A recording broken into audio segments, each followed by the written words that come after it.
ಮುಡಾ ಹಗರಣ. ನಿನ್ನೆ ಏಕಾಏಕಿ ಇಡಿಯವರು ಒಂದು ಪ್ರೆಸ್ ನೋಟ್ ರಿಲೀಸ್ ಮಾಡಿದ್ರು. ಅದರಲ್ಲಿ ಅಂದಾಜು 300 ಕೋಟಿ ರೂಪಾಯಿ ಮೌಲ್ಯದ 142 ಸೈಟ್ಗಳನ್ನು ನಾವು ಸೀಸ್ ಮಾಡಿದ್ದೀವಿ, ಅಟ್ಯಾಚ್ ಮಾಡ್ಕೊಂಡಿದ್ದೀವಿ ಅಂತ ಅದರಲ್ಲಿ ಹೇಳಿದರು. ಅದರ ಮುಂದುವರಿದ ಭಾಗವಾಗಿ 631 ಸೈಟ್ಗಳ ಮಾಹಿತಿಯನ್ನು ಕೇಳಿದಾರಂತೆ. 631 ಸೈಟ್ಗಳು ಅಂದರೆ ಮಾಹಿತಿ ಕೇಳಿದಾರಂದ್ರೆ ಇಡೀ ಗೊತ್ತು, ಪರ್ಟಿಕ್ಯುಲರಾಗಿ ಇದು ಇಂತಿಂಥದ್ದೇ 631 ಸೈಟಿಂದೇ ನಮಗೆ ಮಾಹಿತಿ ಕೊಡಿ ಅಂತ ಯಾಕೆ ಕೇಳ್ತಾರೆ? ಈ ಸೈಟ್ಗಳು ಯಾರಿಗೆ ಅಲಾಟ್ ಆಗಿದ್ದಾವೆ, ಯಾರಿಗೆ ಅಲಾಟ್ ಆಗಿದ್ದಾವಲ್ಲ ಅವ್ರೇನು ಜಮೀನು ಕಳ್ಕೊಂಡಿದ್ರ? ಆ ರೈತರು ಯಾರು? ಜಮೀನು ಕಳೆದುಕೊಂಡಂಥ ಅನ್ನದಾತರು ಯಾರು? ಅವರು ಕಳೆದುಕೊಂಡಿರೋ ಜಮೀನಲ್ಲಿ ಕೃಷಿ ಮಾಡ್ಕೊಂಡು ಬೆಳೆ ಬೆಳ್ಕೊಂಡು ಮಾರಿ ಜೀವನ ನಡೆಸ್ಬೇಕಾಗ್ತಿತ್ತಲ್ಲ ಅವರು. ಆ ಅನ್ನದಾತರು ಯಾರು? ಅವರು ಕಳ್ಕೊಂಡು ಜಮೀನು ಎಷ್ಟು, ಪಡ್ಕೊಂಡು ಸೈಟ್ ಎಷ್ಟು? ಮಧ್ಯದಲ್ಲಿ ಜಿ ಪಿ ಏನಾರು ಆಗಿದ್ದಾವ? ಇತ್ಯಾದಿ ಮಾಹಿತಿಯನ್ನು ಕೇಳಿದ್ದಾರೆ. 631 ಸೈಟು, 631 ಸೈಟು ಗೋಲ್ಮಾಲ್ನಲ್ಲೇ ಅಲಾಟ್ ಆಗಿರೋದು ಅನ್ನೋದು ಈಗ ಬರ್ತಾ ಇರುವ ಮಾಹಿತಿ. ಕಂಪ್ಲೀಟಾಗಿ ಅವುಗಳನ್ನೇ ತಗೊಂಡಿದ್ದಾರೆ. ಮುಡಾದ ಮಾಜಿ ಆಯುಕ್ತರು 198 ಸೈಟ್ಗಳನ್ನು, ಇದು ಅವ್ರು ತಮ್ಮ ಹೆಸರಿಗೆ ಮಾಡ್ಕೊಂಡಿದ್ದಾರೆ ಅಂತಲ್ಲ, ಹೇರಾಫೇರಿ ಆಗಿರೋದು ಇದು. ಮುಡಾ ನಗರ ಯೋಜನೆ ಅಧಿಕಾರಿ 92 ಸೈಟ್ಗಳನ್ನು ಹೇರಾಫೇರಿ ಮಾಡಿದ್ದಾರೆ ಅಂತೆ. ಮೈಸೂರಿನ ಒಬ್ಬ ಹಾಲಿ MLC 128 ಸೈಟ್ಗಳನ್ನು ಆಚೆ ಈಚೆ ಮಾಡಿದ್ದಾರೆ. ಆಚೆ ಈಚೆ ಮಾಡೋದಂದ್ರೆ ಹೆಂಗೆ? ಒಂದು ಮೋಡಸ್ ಆಪರಂಡೈ ಇದೆಯಲ್ಲಿ. ಈಗ ಮೂಡಾದವರು ಅವ್ರ ಕೆಲಸ ಏನು? ಇದನ್ನು ಹೇಳುವಾಗಲೇ ಹೊಟ್ಟೆಗೆ ಸಂಕಟ ಆಗೋದು. ಮೂಡ, ಹುಡ, BDA, ಈ ನಗರಾಭಿವೃದ್ಧಿ ಪ್ರಾಧಿಕಾರಗಳನ್ನು ಯಾಕೆ ರಚನೆ ಮಾಡಲಾಯಿತು? ನಗರೀಕರಣ ಆಗ್ತಾ ಇದೆ, ಜನ ಹಳ್ಳಿಗಳನ್ನು ಬಿಟ್ಟು ನಗರದ ಕಡೆ ಬರ್ತಾ ಇದ್ದಾರೆ. ಅಲ್ಲಿ ಬಂದಂಥವ್ರಿಗೊಂದು ವಸತಿ ಸಮಸ್ಯೆ ಇದೆ, ಹೌಸಿಂಗ್ ಪ್ರಾಬ್ಲಮ್ ಇದೆ. ಅವರಿಗೆ ಲೇಔಟ್ಗಳನ್ನು ಮಾಡಿ ಭಾಳ ಲಾಭ ಗೀಭ ಮಾಡ್ಕೊಳ್ಳೋದಿಲ್ಲ. ಅವು ಕಡಿಮೆ ಖರ್ಚಿನಲ್ಲಿ ಸೈಟ್ಗಳನ್ನು ಕೊಡೋದು. ಅಂದರೆ ಮಧ್ಯಮ ವರ್ಗದವರು, ಕೆಳ ಮಧ್ಯಮ ವರ್ಗದವರು ಕನಸು ಕಾಣ್ತಿರ್ತಾರಲ್ಲ, ಒಂದು ಸ್ವಂತ ಮನೆ ಅಂತ ಆಗಬೇಕು ಅಂತ. ಆ ಕನಸನ್ನು ನೀವು ಈಡೇರಿಸಿ ಅಂತ ಇವುಗಳನ್ನು ಮಾಡಿದ್ರು. ಮುಡ, ಹುಡ, ಬುಡ, BDA ಅದಕ್ಕೆ ಮಾಡಿದ್ದು ಇವುಗಳನ್ನು. ಈ ಮೂಡಕ್ಕೆ, ಇನ್ನು ಮೂಡಾದ ವಿಷಯ ಮಾತಾಡ್ತಿರೋದ್ರಿಂದ ಇದನ್ನೇ ಮಾತಾಡೋಣ. ಭೂಮಿಯನ್ನು ಆಕಾಶದಿಂದ ಬೀಳೋದಿಲ್ಲ. ಇವರು ಸೈಟ್ ಮಾಡಬೇಕು ಅಂದರೆ ಮೈಸೂರು ನಗರದ ಸುತ್ತಲೂ ಜಮೀನುಗಳನ್ನು ಅಕ್ವೈರ್ ಮಾಡಿಕೊಳ್ಬೇಕು. ಯಾರ ಜಮೀನು? ರೈತರ ಜಮೀನೇ, ಕೃಷಿ ಜಮೀನುಗಳೇ ಹೆಚ್ಚು, ಬಹುತೇಕ ಕೃಷಿ ಜಮೀನುಗಳೇ. ಆ ರೈತರಿಗೆ ಹೋಗಿ ಒಂದು ನೋಟಿಸ್ ಕೊಡ್ತಾರೆ, ನಿಮ್ಮ ಜಮೀನನ್ನು ನಾವು ಸೈಟ್ ಮಾಡೋದಕ್ಕೆ ತಗೋತಾ ಇದ್ದೀವಿ, ಅದಕ್ಕೆ ಪರಿಹಾರ ಇಲ್ಲಿದೆ ನೋಡಿ ಅಂತ. ಅದಕ್ಕೆ ಕವಡೆ ಕಾಸಿನ ಪರಿಹಾರ ಆಗಿರುತ್ತೆ, ಬಿಡಿಗಾಸು. ಈಗ ಇದೇ ಕೇಸಲ್ಲಿ ನೋಡಿ, ನೀವು ಸಿದ್ದರಾಮಯ್ಯನವರ ಪತ್ನಿಯನ್ನು 14 ಸೈಟ್ಗಳನ್ನು ತಗೊಂಡ್ರಲ್ಲ, ಅಪ್ರಾಕ್ಸಿಮೇಟ್ಲಿ 56 crores ವ್ಯಾಲ್ಯೂ, 56 ಕೋಟಿ ಮೊತ್ತದ ಸೈಟ್ಗಳನ್ನು ಯಾವ 3 ಎಕರೆ 16 ಗುಂಟೆ ಜಮೀನಿಗೆ ಪರಿಹಾರವಾಗಿ ತಗೊಂಡ್ರಲ್ಲ, ಅದಕ್ಕೆ ಮುಡಾದವರು ಅಕ್ವೈರ್ ಮಾಡಿಕೊಂಡಾಗ ಕಟ್ಟಿದ್ದ ಬೆಲೆ ಎಷ್ಟು ಆ 3 ಎಕರೆ 16 ಗುಂಟೆಗೆ ಎಷ್ಟು ವ್ಯಾಲ್ಯೂ ಮಾಡಿದ್ರು? ವ್ಯಾಲ್ಯೂಯೇಷನ್ ಎಷ್ಟು ಮಾಡಿದ್ರು? 3,24,700 ರೂಪಾಯಿ. 3,24,700 ರೂಪಾಯಿ ಅಷ್ಟೇ ಬೆಲೆ ಕಟ್ಟಿದ್ದು ಮುಡಾದವರು ಆ ಜಮೀನಿಗೆ ಒರಿಜಿನಲಿ. ಅದಕ್ಕೆ 56 ಕೋಟಿಯ 14 ಸೈಟ್ಗಳನ್ನು ತೆಗೆದುಕೊಳ್ಳಲಾಗಿದೆ. ಇರಲಿ, ಹಾಗೆ ರೈತರಿಗೊಂದು ವ್ಯಾಲ್ಯೂ ಕಟ್ಟಿಬಿಡ್ತಾರೆ. ಇಷ್ಟು ಜಮೀನಿಗೆ, ನಿಮ್ಮ ಜಮೀನಿಗೆ ಇಷ್ಟು ದುಡ್ಡು, ಆ ಜಮೀನು ನಾವು ತಗೋತಾ ಇದ್ದೀವಿ ಅಂತ. ರೈತರು ಓಕೆ ಇರೋದಿಲ್ಲ ರೀ, ಅಯ್ಯೋ ಇಷ್ಟೇನಾ ನಮಗೆ ದುಡ್ಡು ಅಂತ. ಅವರು ಯಾವುದೋ ವಕೀಲರನ್ನ ಕೇಸ್ ಹಾಕಿಸ್ತಾರೆ, ಕೋರ್ಟ್ನಲ್ಲಿ ಕೇಸ್ ಹಾಕಿಸ್ತಾರೆ. ಈಗ ಇಡೀ ತನಿಖೆಯಲ್ಲಿ ಬೆಳಕಿಗೆ ಬಂದಿರುವ ಅಂಶ ಅಂದರೆ, ಕೋರ್ಟ್ನಲ್ಲಿ ಕೇಸ್ ನಡೀತಾ ಇದ್ದಾಗಲೇ ಈ ಕಡೆ ಸೈಟ್ ಮಾಡಿಬಿಡ್ತಾರೆ ಮುಡಾದವರು, ತಾವು ಡೆವಲಪ್ ಮಾಡಿಬಿಡ್ತಾರೆ. ಯಾವ ರೈತ ಕೋರ್ಟ್ನಲ್ಲಿ ಬಡದಾಡ್ತಿರ್ತಾನಲ್ಲ, ನಮಗೆ ಪರಿಹಾರ ಸಾಕಾಗೋದಿಲ್ಲ, ಜಾಸ್ತಿ ಪರಿಹಾರ ಬೇಕು, ಪರಿಹಾರವಾಗಿ ಸೈಟ್ ಬೇಕು, ಅದು ಇದು ಕೇಳ್ತಿರ್ತಾರಲ್ಲ, ಅವರ ಹತ್ರ ರಿಯಲ್ ಎಸ್ಟೇಟ್ ಏಜೆಂಟರು ಹೋಗ್ತಾರೆ, ಓಪನ್ನಾಗೆ ಮಾತಾಡ್ತಾರೆ ರೈತರ ಹತ್ರ. ನೀವು ಏನು ಗಜಮ್ ನಿಂತ ತಿಪ್ಪರ್ಲಾಗ ಹಾಕಿದ್ರೂ ನಿಮಗೆ ದುಡ್ಡು ಬರೋದಿಲ್ಲ. ನೀವು ಹಿಂಗೆ ಕೋರ್ಟು ಕಚೇರಿ ಓಡಾಡಿ ಚಪ್ಪಲಿ ಹರ್ಕತ್ತೀರೇ ಹೊರತು ನಿಮಗೆ ಪರಿಹಾರ ಜಾಸ್ತಿ ಏನು ಬರೋದಿಲ್ಲ. ನಮಗೆ ನಮ್ಮದೇ ಆದ ಕನೆಕ್ಷನ್ಗಳಿದ್ದಾವೆ, ಅಡಿಷ್ನಲಿ ಇಂತಿಷ್ಟು ದುಡ್ಡು ಕೊಡ್ತೀವಿ ನಿಮಗೆ, ಈ ದುಡ್ಡು ತಗೊಳ್ಳಿ, ನಿಮ್ಮ ಜಮೀನನ್ನು ನಮಗೆ ಜಿ ಪಿ ಎ ಮಾಡಿಕೊಟ್ಟು ಬಿಡಿ ಅಂತ. ಅಕ್ವೈರ್ ಆದಮೇಲೆ ಜಿ ಪಿ ಎ ಮಾಡಿಸ್ಕೊಂಡವ್ರು ಇದ್ದಾರೆ. ಅಂದರೆ ಒಂದು ರಿಯಲ್ ಎಸ್ಟೇಟ್ ಗೋಲ್ಮಾಲ್ ಏನೇನು ನಡೆಯೋದಕ್ಕೆ ಸಾಧ್ಯ ಅಂತಿದೆಯಲ್ಲ ಎಲ್ಲವೂ ಮೂಡೋದಲ್ಲಾಗಿದೆ. ಇಂಥಿಂಥದ್ದು ಆಗಬಹುದು ಅಂತ ನಿಮ್ದು ಏನು ಕಲ್ಪನೆ ಇದೆಯಲ್ಲ, ಇದಾಗಬಹುದು ಅನ್ನೇ ಆಗಿದ್ದು ನಾನು ತೋರಿಸ್ತೀನಿ.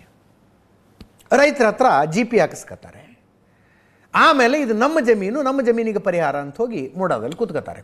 ಕೋರ್ಟ್ ಕೇಸ್ ನಡೀತಾ ಇರುತ್ತಲ್ಲಿ. ಇಲ್ಲಿ ಕಂಡಲ್ಲಿ ಸೈಟ್ ಕೊಡ್ತಾರೆ ಅದಕ್ಕೆ ಪರಿಹಾರವಾಗಿ.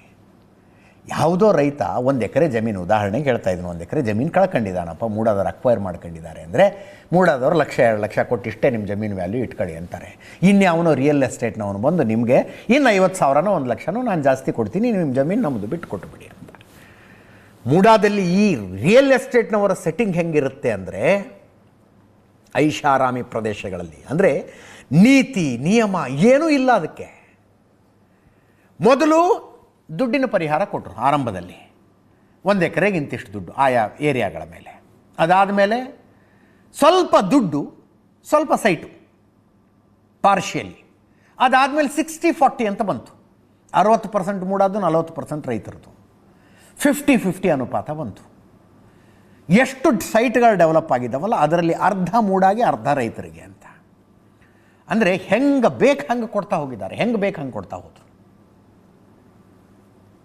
631 ಸೈಟ್ಗಳು ಈ ರೀತಿಯಾಗಿ ಅಕ್ರಮವಾಗಿ ಹಂಚಿಕೆಯಾಗಿದ್ದಾವೆ ಅನ್ನೋದನ್ನು ಇಡಿ ಕಂಡು ಹಿಡಿದಿದೆ. ನೋಡಿ, ಈ ಯಾರ ಜಮೀನಾಗಿತ್ತಲ್ಲ ಕೃಷಿ ಜಮೀನು, ಆ ರೈತರಿಗೆ ಹೋಗಿದ್ರೆ ಸಂಕಟ ಆಗ್ತಿರಲಿಲ್ಲ ಇಷ್ಟು. ಏನೋ ರೈತರ ಪಾಪ ಉದ್ಧಾರ ಆದ್ರೆ ಬಿಡಿ ಅನ್ನಬಹುದಾಗಿತ್ತು. ಹಿಂಗೆ ಉದ್ಧಾರ ಆದ ಒಬ್ಬ ರೈತನಾದರೂ ತೋರಿಸಿ ನೀವು. ಉದ್ಧಾರ ಆದವ್ರು ಯಾರು? ಎಲ್ಲ ಮಿಡ್ಲ್ ಮ್ಯಾನ್ಗಳು, ದಲ್ಲಾಳಿಗಳು, ಅವರು ಉದ್ಧಾರ ಆಗಿದ್ದು. ಇಡಿ ಇನ್ವೆಸ್ಟಿಗೇಷನ್ ಮಾಡ್ತಾ ಮಾಡ್ತಾ ಮಾಡ್ತಾ ಮಾಡ್ತಾ ಅಂದರೆ ಕೈ ಹಾಕದಲ್ಲೆಲ್ಲ ಬರ್ತಾ ಇದೆ.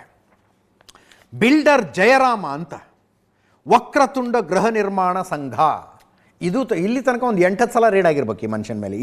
ಇಡೀ ತನಿಖೆ ಶುರುವಾದ ಮೇಲೆ ಈತನ ಮೊಬೈಲ್ ತೆಗೆದು ವಾಟ್ಸಪ್ ಚಾಟ್ ಚೆಕ್ ಮಾಡಿದ್ರೆ ಅಲ್ಲಲ್ಲಿ ಬರೀ ಕೋಕೋನಟ್ ಅಂತಿದೆಯಂತೆ. ಕೋಕೋನಟ್ ಅಂದರೆ 100 coconut sent, 50 coconut received, want 25 coconut, ಇಂಥವು. ಇಡಿ ಅಧಿಕಾರಿಗಳಿಗೆ ಇದೇನಿದು ಕೋಕೋನಟ್ಟು, ತೆಂಗಿನಕಾಯ ಅಂತ.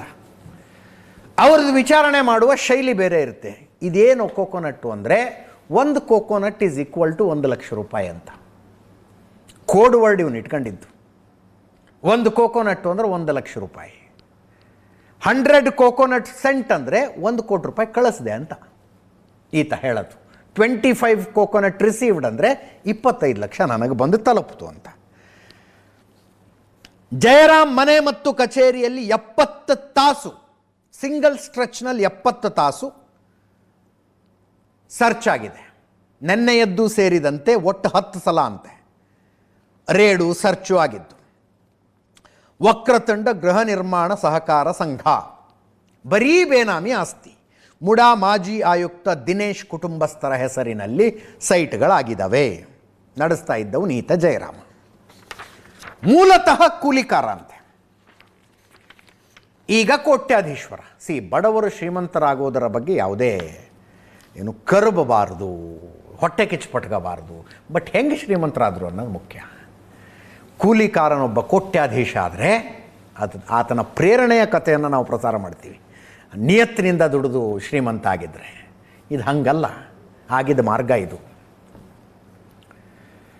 ಮುಡಾದ ಮಾಜಿ ಕಮಿಷನರ್ನ ಬೇನಾಮಿ, ಹೆಸರಿಗೊಂದು ಸಹಕಾರ ಸಂಘ ಮಾಡ್ಕೊಳ್ಳೋದು, ಗೃಹ ನಿರ್ಮಾಣ ಸಹಕಾರ ಸಂಘ. ಸದಸ್ಯರು ಯಾರು, ಸೈಟ್ ಯಾರಿಗೆ ಕೊಟ್ಟಿದ್ದೀರಿ ಅಂದರೆ ಎಲ್ಲ ಮುಡಾದ ಮಾಜಿ ಕಮಿಷನರ್ ಸಂಬಂಧಿಕರಿಗೆ. ಹೆಬ್ಬೆಟ್ಟು ಜಯರಾಮ್ ಅಂತ ಹೆಸರು, ಬೇನಾಮಿ. ಕೋಕೋನಟ್, 1 ಕೋಕೋನಟ್ಟಿಗೆ 1 ಲಕ್ಷ ರೂಪಾಯಿ. 631 ಸೈಟ್ಗಳ ಮಾಹಿತಿಯನ್ನು ಇಡಿ ಅವರು ಕೇಳಿದ್ದಾರೆ. ಈಗ ಎಲ್ಲವೂ ಕೂಡ ಬೇನಾಮಿನೇ. ಡಿಸೆಂಬರ್ 16ಕ್ಕೆ ಮೂಡಾಗೆ ಇಡಿ ಅಧಿಕಾರಿಗಳ ಪತ್ರ ಬರೆದು ಈ ಮಾಹಿತಿ ಕೇಳಿದ್ದಾರೆ. ಸೈಟಿನ ಸೈಜ್ ಕೇಳಿದ್ದಾರೆ, ಎಲ್ಲಿ ಭೂಮಿ ವಶಪಡಿಸಿಕೊಂಡಿದ್ದಕ್ಕೆ ಇದನ್ನು ಪರಿಹಾರವಾಗಿ ಕೊಟ್ಟಿದ್ದೀರಿ, ಯಾರ್ಯಾರಿಗೆ ಕೊಟ್ಟಿದ್ದೀರಿ, ಯಾರಿಗೆ ಅಲಾಟ್ ಮಾಡಿದ್ದೀರಿ, ಅಷ್ಟು ವಿವರಗಳನ್ನು ಕೇಳಿದ್ದಾರೆ. ಅಷ್ಟು ವಿವರಗಳು ಬಂದುಬಿಟ್ರೆ ಬ್ಲ್ಯಾಕ್ ಮನಿ ಟ್ರಾನ್ಸಾಕ್ಷನ್ ಎಲ್ಲಿಂದ ಎಲ್ಲಿಗಾಗಿದೆ ಅನ್ನೋದು ಗೊತ್ತಾಗುತ್ತಂತೆ. ಇದು 10% ಅಷ್ಟೇ ಅಂತ ಸ್ನೇಹಮಯಿ ಕೃಷ್ಣ ಹೇಳ್ತಾರೆ. 10% ಮಾತ್ರ, ಇನ್ನೂ 90% ಇಂಥದ್ದು ಹೊರಗೆ ಬರಬೇಕಾಗಿದೆ ಅಂತ ಕೇಳಿಸ್ಕೊಳ್ಳಿ. ಪ್ರಕಾರ ಕೇವಲ 10% ಅಷ್ಟೇ ಸರ್. ರಾಜಕಾರಣಿಗಳು ಮತ್ತು ಪ್ರಭಾವಿ ಅಧಿಕಾರಿಗಳು ನೇರವಾಗಿ ತಮ್ಮ ಹೆಸರಿನಲ್ಲಿ ಆಸ್ತಿ ಮಾಡೋದಿಲ್ಲ. ಅವರು ತಮ್ಮ ಕುಟುಂಬದವರ ಹೆಸರಲ್ಲಿ ಅಥವಾ ಬೆನಾಮಿ ಹೆಸರಲ್ಲಿ ಸಾಕಷ್ಟು ಆಸ್ತಿಗಳು ಮಾಡೋವಂಥದ್ದು.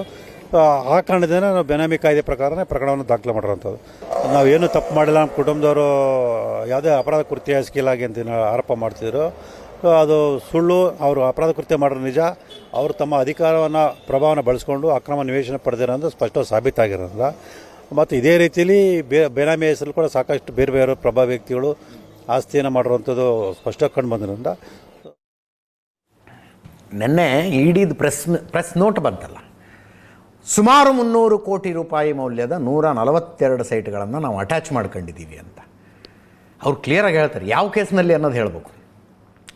2 ಕೇಸ್ ಇಡಿ ತನಿಖೆ ಮಾಡ್ತಾ ಇರೋದು. ಒಂದು, ಸಿದ್ದರಾಮಯ್ಯನವರ ಧರ್ಮಪತ್ನಿ BM ಪಾರ್ವತಿಯವರಿಗೆ ಅಲಾಟ್ ಆದ 14 ಸೈಟ್ಗಳು. ಇನ್ನೊಂದು ಮುಡಾದಲ್ಲಿ ನಡೆದಿರುವ ಒಟ್ಟಾರೆ ಹಗರಣ. ಈ ಇಡಿ ಪ್ರೆಸ್ ನೋಟ್ನಲ್ಲಿ ಈ ಅಷ್ಟು ಅಟ್ಯಾಚ್ಮೆಂಟು ಸೀಜರ್ಸ್ ಆಗಿರೋದು ಸಿದ್ದರಾಮಯ್ಯನವರ ಪತ್ನಿಗೆ ಅಲಾಟ್ ಆದ 14 ಸೈಟ್ಗಳ ಪ್ರಕರಣದ ತನಿಖೆಯಲ್ಲೇ ಅಂತ ಸ್ಪಷ್ಟವಾಗಿ ಹೇಳಿಬಿಟ್ಟಿದ್ದಾರೆ. Under the provisions of Prevention of Money Laundering Act 2002, in connection with the case against Siddaramaiah, the incumbent Chief Minister of Karnataka and others, the attached properties are registered in the name of various individuals who are working as real estate businessmen and agents ಅಂತ. ಈ press note ನೋಡಿದ ನಂತರ BJPಯವರು ಸಿದ್ದರಾಮಯ್ಯನವರು ಯಾವಾಗ ರಾಜೀನಾಮೆ ಕೊಡ್ತೀರಿ, ಏನು prove ಆಗಿದೆ ಅಂತ ರಾಜೀನಾಮೆ ಕೊಡಬೇಕು ಅಂತ ಕಾಂಗ್ರೆಸ್ನವ್ರದ್ದು ಮರು ಪ್ರಶ್ನೆ. ಕೇಳಿಸ್ಕೊಳ್ಳಿ ಯಾರ್ಯಾರು ಏನೇನು ಮಾತಾಡಿದ್ದಾರೆ ಅಂತ. ಎನ್ಫೋರ್ಸ್ಮೆಂಟ್ ಡೈರೆಕ್ಟರೇಟ್ 300 ಕೋಟಿಗೂ ಹೆಚ್ಚು ಬೆಳೆ ಬಾಳ್ತಕ್ಕಂಥ ಸ್ಥಿರ ಆಸ್ತಿಗಳನ್ನ ಮಟ್ಟುಗೋಲು ಹಾಕಿಕೊಂಡಿದೆ. ಇದರ ಅರ್ಥ ಮೂಡ ಹಗರಣದಲ್ಲಿ ಮುಖ್ಯಮಂತ್ರಿಗಳು ತಮ್ಮ ಕುಟುಂಬಕ್ಕೆ ಅಕ್ರಮವಾಗಿ 14 ನಿವೇಶನಗಳನ್ನ ಪಡೆದುಕೊಂಡಿದ್ದಾರೆ. ಇದು ಮತ್ತೊಮ್ಮೆ ಸಿದ್ದರಾಮಯ್ಯನವರು ಅಪರಾಧಿ ಸ್ಥಾನದಲ್ಲಿ ನಿಲ್ಲಿಸ್ತಕ್ಕಂಥ ಕೆಲಸ ಆಗಿದೆ. ಈ ಮೂಡ ಹಗರಣದಲ್ಲಿ ತಪ್ಪುಗಳು ನಡೆದು ಹೋಗಿದೆ, ಅವ್ಯವಹಾರ ನಡೆದಿದೆ. ಮುಖ್ಯಮಂತ್ರಿಗಳು ಈಗಾಗಲೇ ರಾಜೀನಾಮೆ ಕೊಡಬೇಕಾಗಿತ್ತು. ಈಗಲೂ ಕೂಡ ಕಾಲ ಮಿಂಚಿಲ್ಲ. ಮುಖ್ಯಮಂತ್ರಿ ಸ್ಥಾನಕ್ಕೆ ರಾಜೀನಾಮೆ ಕೊಡಬೇಕು ಅಂತೇಳಿ ಬಂಡತನವನ್ನ ಬಿಟ್ಟು ಸಿದ್ದರಾಮಯ್ಯನವರು ಮುಖ್ಯಮಂತ್ರಿಗಳು ತತ್ಕ್ಷಣ ಈ ಮೂಡ ಹಗರಣವನ್ನ CBI ತನಿಖೆಗೆ ವಹಿಸಬೇಕಾಗ್ತದೆ. ವಿಜೇಂದ್ರ ಅವರು ಮೊದಲು ನಮ್ಮ ಸಿದ್ದರಾಮಯ್ಯನವ್ರ ಬಗ್ಗೆ ವಿಚಾರ ಮಾಡುವಂಥದ್ದು ಆಗಬಾರ್ದು. ವಿಜೇಂದ್ರ ಅವರು ಪೂರ್ಣಾವಧಿ ಇವತ್ತಿನ ದಿವಸ ಅಧ್ಯಕ್ಷರಾಗಿರ್ತಾರ ಅಂಥೇಳಿ ನಿಮ್ಗೆ ಯಾರಿಗಾರು ವಿಶ್ವಾಸ ಇದ್ರೆ ಹೇಳಿಬಿಡಿ.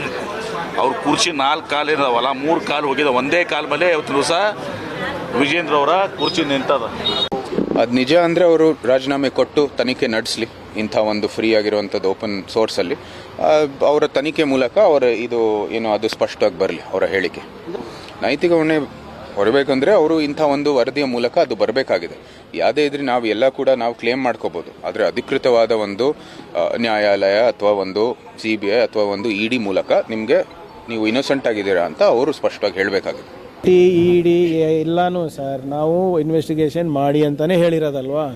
ನಮ್ಮದು ಇದಷ್ಟೇ ಅಲ್ಲ, ಕಳೆದ 10-15 ವರ್ಷದಿಂದ ಏನು ನಡೀತಾ ಇದೆ ಎಲ್ಲ ಅರ್ಬನ್ ಡೆವಲಪ್ಮೆಂಟ್ ಅಥಾರಿಟಿನಲ್ಲೂ ನೋಡಿ ಅಂತ ಹೇಳ್ತಾ ಇರೋದು. ನಾನು ಈಗಲೂ ಹೇಳ್ತಾ ಇದ್ದೀನಿ ನೋಡಿ, BJPಯವರು ಮೂಡದ ಎಷ್ಟು ಆಳಕ್ಕೆ ಹೋಗ್ತಾರೆ, ಕಿಯಾನಿಕ್ಸ್ದು ಎಷ್ಟು ಆಳಕ್ಕೆ ಹೋಗ್ತಾರೆ, ನಮ್ಮ ಬೇರೆ ಪ್ರಕರಣಗಳಲ್ಲಿ ಎಷ್ಟು ಆಳಕ್ಕೆ ಹೋಗ್ತಾರೆ, ಅವರಿಗೆ ಅವಮಾನ ಆಗುತ್ತೆ, ಅವರೇ ಮೂಗು ಕುಯ್ಕೋತಾರೆ, ಅವರಿಗೆ ಮುಖಭಂಗ ಆಗುತ್ತೆ. ನೋಡಿ, what ever is happened as per law ಅಲ್ಲ. ಏನಾದರೂ ಇಲ್ಲಿಗಲ್ ಆಗಿದ್ರೆ ಅವರು ಮೆಂಬರ್ಸ್ ಇದ್ರಲ್ಲ, ಇವರೇ BJPಯವ್ರು ಮೆಂಬರ್ಸ್ ಇದ್ರು, JDS ಅವ್ರು ಮೆಂಬರ್ಸ್ ಇದ್ರು. ಅವ್ರ ಕಾಲದಲ್ಲಿ ಏನಾಗಿದೆ, ನಮ್ಮ ಕಾಲದಲ್ಲಿ ಏನಾಗಿದೆ ಪಬ್ಲಿಕ್ಕಿಗೆ ಗೊತ್ತಾಗಲಿ. ಮುಂದಿನ ಸುದ್ದಿಗೆ ಹೋಗೋಣ.